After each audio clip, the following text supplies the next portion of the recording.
সাততলা যে ফ্ল্যাট মালিক জামাল সাহেব তিনি দুটো ফ্ল্যাট ডেভেলপারের কাছ থেকে কিনেছেন।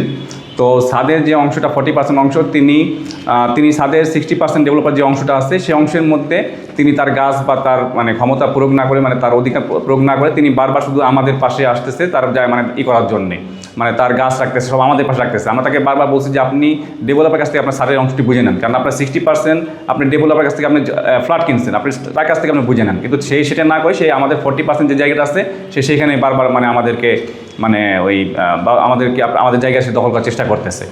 অলরেডি সে একটা মানে পোষণ সে 35টা ওপর গাছ রেখে অলরেডি সে দখল করে ফেলেছে এবং তার ভবিষ্যৎ পরিকল্পনা ছিল যে 100 গাছ তিনি ওইখানে রাখবেন, এমন একটা পরিকল্পনা সে হাতে নিয়ে এগিয়েছিল।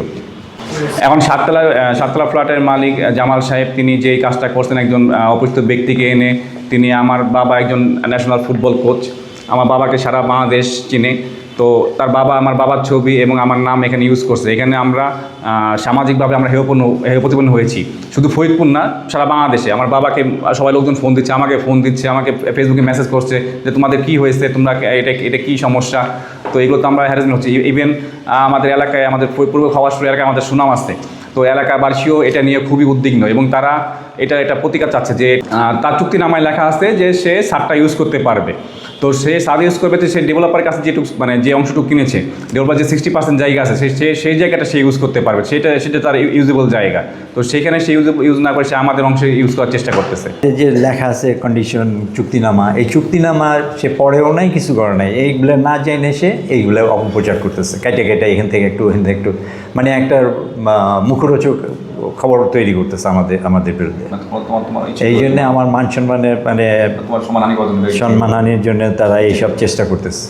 এর বিচার চাই আমি। বর্তমান যে আমাদের প্রতিমন্ত্রী আমিনুল ইসলাম, ও আমার ছাত্র, ওকে নিয়ে আমি জাপানে গেছি বাংলাদেশ যুব টিমে, মানে আন্ডার 17 ওর যখন 16-17 বছর, তখন সাব্বির, তারপরে মুন্না, তারপরে নাম এত আর বলতে পারবো না, এত মনে থাকার কথা না আর কি। বর্তমানে যে আমিনুল ইসলাম আছে প্রতিমন্ত্রী, যখন আন্ডার 16 পাইওনিয়ার থেকে ওকে আমরা পিক আপ করি, পাইওনিয়ার থেকে পিক আপ করে 1.5 মাস 2 মাস ট্রেনিং করার পর আমরা আন্ডার 16 খেলতে যাই জাপানে। ওর ফ্যামিলির সবাই স্পোর্টসম্যান, ওর একটা ভাই আছে সেও গোলকিপার। ওরতে একটা ছিল, প্রতিভা ছিল, আর ওর যে আইকিউ আসলে সচরাচর পাওয়া যায় না। ওরে যে কোনো জিনিস বললে ও সহজে ক্যাচ করতে পারতো।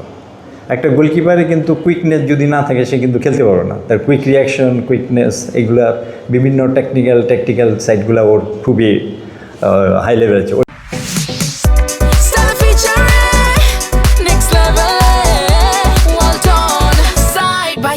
Fridge.